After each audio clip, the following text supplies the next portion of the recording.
Hello, and welcome to an explanation of examples for section 2.1, finding limits graphically and numerically. So first we're going to start out, first thing I'm going to do is I'm going to graph this function. And if I graph the function, I can open up my calculator here. If I graph this function, I can see what's happening here.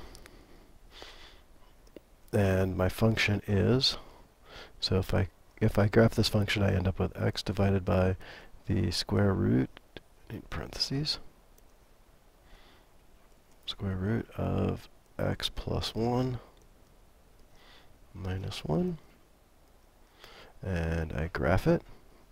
And if I set my window to the right spot, I get something that looks like that. So you can see that as I'm getting close to this function, something's happening as I get close to 0. If I go to my table, you can see that there is an error at 0.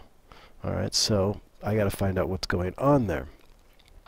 So if I have this graph and I'm trying to figure out what's going on, well, what I can do is I can find out these values by plugging them into, if I get really close to 0, I can find out what's going on. So there's probably a hole or something going on right there at 0. So I'm just going to end up getting as close as I can to this. And so if I go to my table,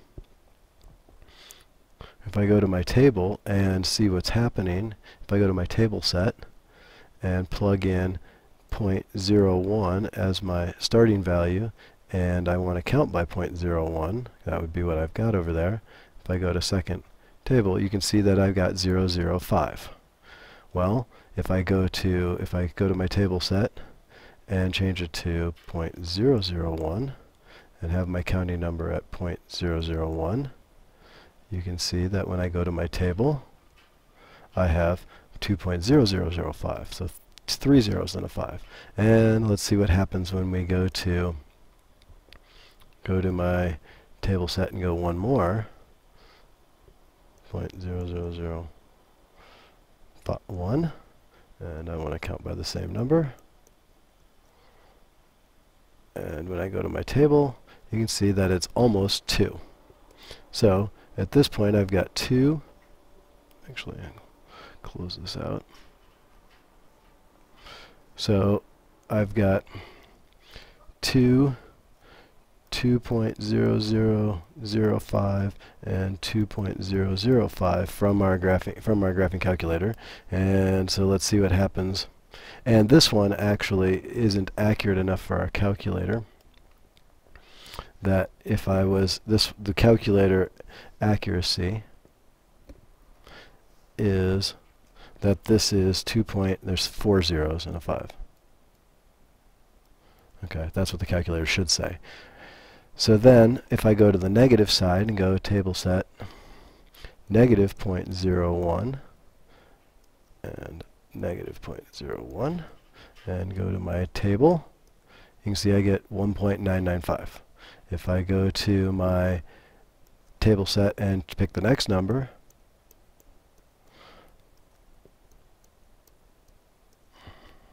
and I'm just using this as a tool, because you might have to do this by hand, but then I get 0.9995, so 3 nines. And so then if I go one more, if I go negative,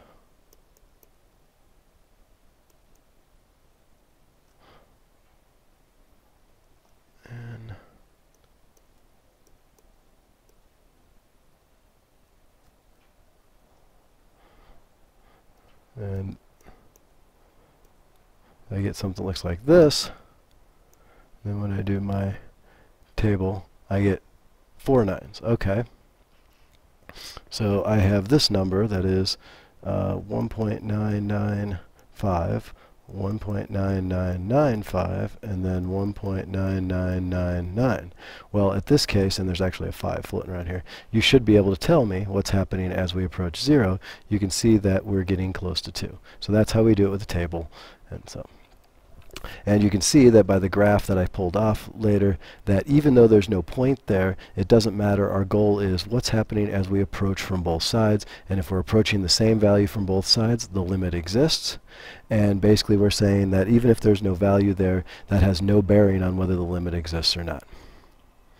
So then if we want to find the limit as x approaches 2 of this function, so we're looking for the limit as x approaches 2 of f of x, I'm going to go ahead and graph this one, and it says that x is 1 for all values. So I get something that looks like this. There's x is 1, but when x is equal to 2, there's an open spot there, then we jump down to 0. So the question is, looking at this, what is our limit? Well, our limit is 1, because as we approach this value, as we approach on the function f of x from both sides, as we approach 2 from both sides, we get really close to 1. It doesn't matter that this point is actually jumped down there. So in the last example, there was no point in the jump to mess us up. This time there is a jump but a point down there, but it still doesn't matter because we want to know what's happening with the function as you approach from both sides.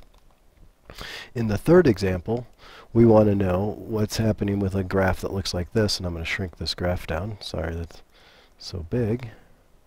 So we'll graph this function, and actually my best bet is to grab a graphing calculator to do this. So I'm just going to grab the graphing calculator. Oop, it's closed again. So I'll grab my graphing calculator and graph it, and I want to see what's happening as I approach 0. And so I can just take that graph, and so if I go to y equals math absolute value of x divided by x, and I get a graph that looks something like this. Okay, so we get a nice little graph that looks like that, and when I graph it, you can see that as x approaches 0, on the bottom you can see that I'm getting close to -1. On the top, my x is approaching +1. So if they do not approach the same thing, then the limit does not exist. And that's what's happening, is they have to approach the same value. Does not approach the same value, does not exist. In example 4, we'll go ahead and graph this function on the graphing calculator. And with that one, I get a graph that looks like this.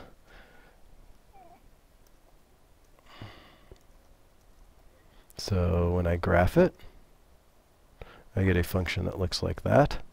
And so I could, as I zoom in, you can see that as I approach from both sides, that it's going up to infinity. So this side is going to infinity. This side is also going to infinity. And you can just do this, and you could look at the table on your graph too as you approach 0.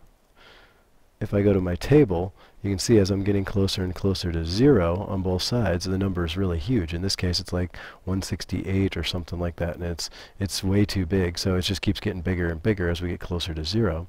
So what ends up happening here is that since our limit jumps up so much to infinity, this one also does not exist. It has to go to a number. Infinity is a concept, not a number.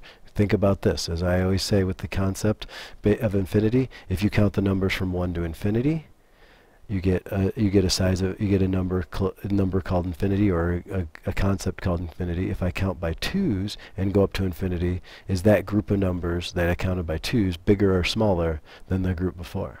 So it's not really a number. It doesn't represent a number. It just represents a concept. So then discuss the continuity of this graph, and so what I'm going to do is I'm going to graph this one for us, and it says sine of 1 divided by x, and the 1 divided by x is inside the sine function, so when I graph it I get something that looks like that. That doesn't look so bad, so there's one graph of it. Let's zoom in on this graph, and we'll just do a zoom in on the center. Maybe it'll let me zoom in. Let's try a zoom 1. Oh, it's actually, how about I do a zoom in? Looks a little bit different, but not much. Let's zoom in again. Oh, my calculator jammed up.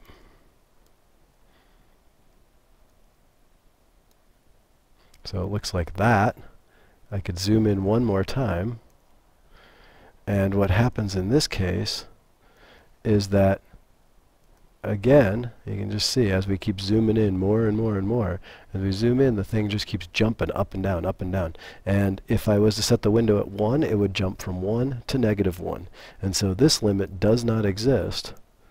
Does not exist because this is what we call an oscillating function. And an oscillating function, it goes from, as you approach from both sides, it goes from one number to another each time. It goes -1, +1. As I put in different x values, it goes -1, +1. It just keeps jumping back and forth. So oscillating functions do not have a limit. So basically, here's our behaviors that deal with the non-existence of limits. One example, I think it was example 2. Let's go back and look real quick. In example 3 showed us that the limit did not exist because it approached 2 different numbers. So example 3, we approached 2 different numbers.